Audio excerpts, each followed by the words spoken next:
আজ কিছুদিন যাবত বৃষ্টি যেমন থামতে যাচ্ছে না। হ্যালো গাইস, আসসালামু আলাইকুম। সবাই কেমন আছেন? আশা করি ভালো আছেন। আলহামদুলিল্লাহ, আমি আল্লাহর রহমতে অনেক অনেক ভালো আছি, তোমাদের দোয়ায়। আজ কিছুদিন ধরে বৃষ্টিটা যেমন থামতে যাচ্ছে না, কাপড় চোপড় শুকাতে ভীষণ কষ্ট হয়ে যাচ্ছে। আর দেখুন, এখানে অনেক কাপড় চোপড় আমি জানালায় ঝুলিয়ে রাখছি। কাপড়গুলো আমি রোদে শুকাতে পারছি না বৃষ্টির কারণে।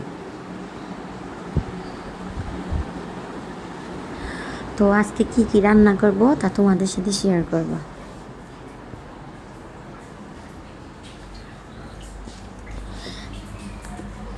এখানে ডিম সিদ্ধ করে নিয়েছি, ডিম রান্না করব। আর ডাল বসিয়ে দিয়েছি চুলায়, ডালের ভর্তা বানাবো।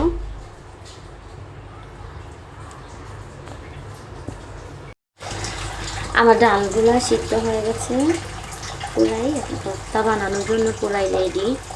এখন আমি একটা কড়াইতে গরম তেলে ডিমটা ফ্রাই করে নেব।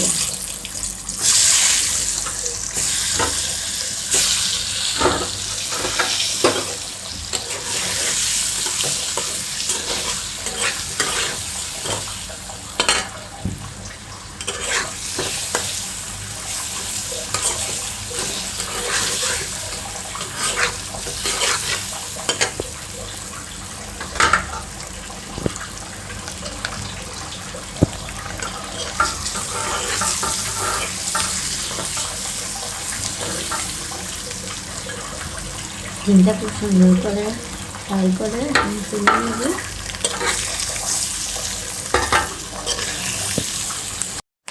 আর সেই তেলে পেঁয়াজগুলোকে ভালো করে ভালো করে দিয়েছি, ডিমটা এখানে রান্না করে দেবো। আমার ডিম রান্না কমপ্লিট। সবাই ভালো থাকবা, আমার জন্য দোয়া করবা। খুদা হাফেজ।